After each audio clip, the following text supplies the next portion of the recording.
Hello बच्चों, कैसे हैं आप सभी। उम्मीद करती हूँ आप सभी बहुत अच्छे से होंगे। कक्षा की शुरुआत करते हैं। पाठ है हमारा विराम चिन्ह यानी सिंटेक्स।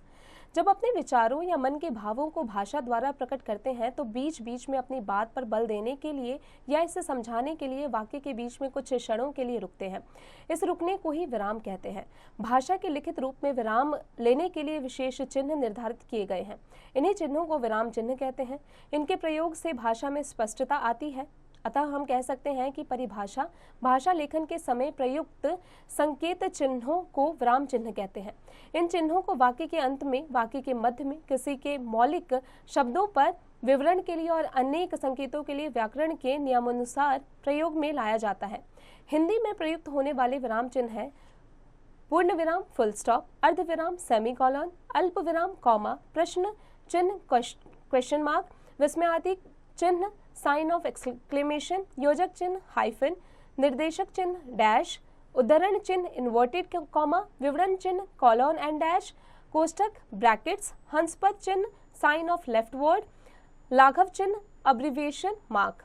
पूर्ण विराम यानी फुल स्टॉप वाक्य के पूर्ण हो जाने का संकेत देने के लिए पूर्ण विराम का प्रयोग किया जाता है। यहाँ कुछ देर रुकने का संकेत होता है, जैसे यह मेरी जन्मभूमि है, पूर्ण विराम, मेरा भाई बहुत अच्छा है, पूर्ण विराम, आप इधर आ जाइए, पूर्ण विराम। अर्ध विराम यानी सेमीकोलन वाक्य के मध्य में एक बात पूरी हो जाने पर जहां थोड़ा रुकना हो वहां अर्ध विराम चिन्ह का प्रयोग किया जाता है। इस चिन्ह के संकेत पर पूर्ण विराम से आधी अवधि तक रुका जाता है, जैसे बच्चे आ गए, अर्ध विराम, भोजन न जाने कब आएगा, गांधी जी नहीं आएंगे, अर्ध विराम, उनकी विचारधारा को अपनाओ, विद्या धन अनमोल है, अर्ध विराम, खर्च करने से बढ़ता है, अल्प विराम यानी कोमा। जब वाक्य के बीच में अर्धविराम की अपेक्षा कम रुकना हो तब इसका प्रयोग होता है। इसका प्रयोग अनेक स्थानों पर किया जाता है, जैसे समान महत्व के शब्दों को अलग करने के लिए राधा कौमा मोहन कौमा सोहन और राघव आए हैं, इनके कौमा यानी कि अल्प विराम। वाक्य के मध्य में किसी उपवाक्य को अलग करने के लिए, जैसे आपके जाने का समय सही है, अल्प विराम, यह इसे कैसे पता लगा।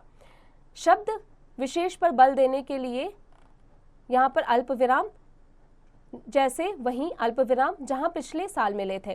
प्रश्नवाचक चिन्ह यानी क्वेश्चन मार्क, प्रश्नवाचक वाक्यों में इन चिन्हों का प्रयोग किया जाता है, जैसे अभी तक क्या कर रहे हो, क्वेश्चन मार्क, किससे मिलना है, क्वेश्चन मार्क, तुम कब आए, क्वेश्चन मार्क। विस्मयादि बोधक चिन्ह यानी साइन ऑफ एक्सक्लेमेशन, इसका प्रयोग हर्ष, शोक, घृणा तथा विस्मय आदि भावों को व्यक्त करने वाले वाक्यों अथवा शब्दों के पश्चात किया जाता है।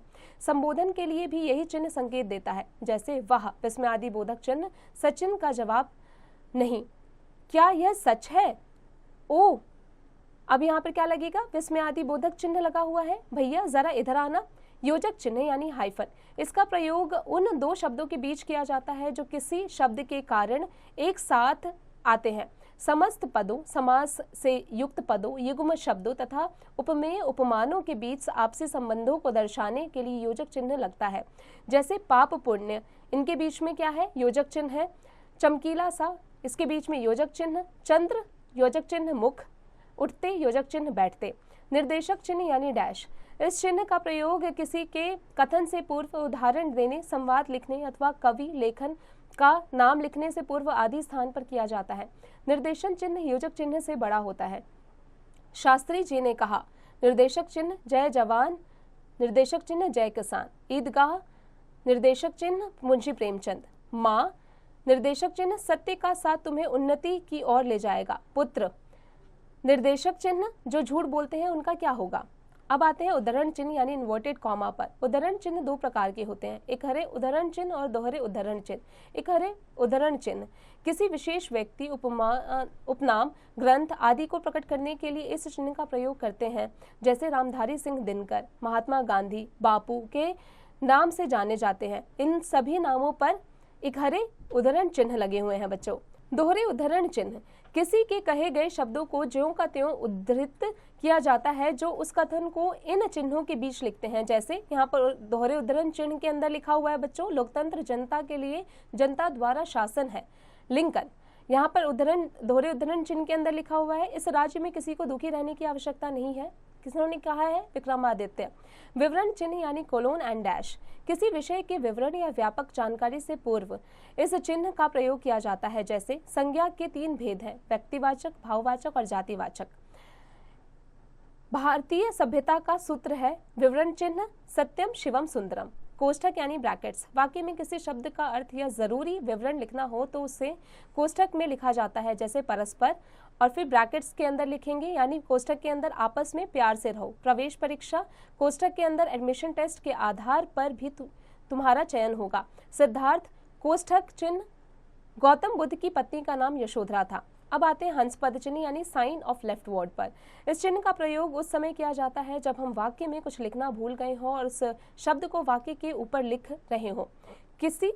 इसी कारण इसे त्रुटिपूरक भी कहा जाता है। इसका आकार हंस पक्षी के पैर जैसा होता है, इसलिए इसे हंस पद कहते हैं। जैसे आप भी हंस पद चिन्ह हमारे घर में आइएगा। यहाँ आरोही ने हंस पद चिन्ह अच्छा नहीं किया।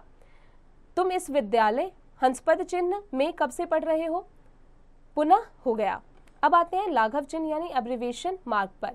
किसी शब्द को पूरा न लिखकर केवल प्रथम वर्ण लिखने के पश्चात यह चिन्ह लगाया जाता है। इसे संक्षेप सूचक भी कहते हैं। जैसे लाघव चिन्ह लगाया गया है डॉक्टर APJ अब्दुल कलाम में, पंडित जवाहरलाल नेहरू में लाघव चिन्ह लगाया गया है और क्री.पी.ऊ में लाघव चिन्ह लगाया गया है। अब आते हैं मुख्य बातें पर।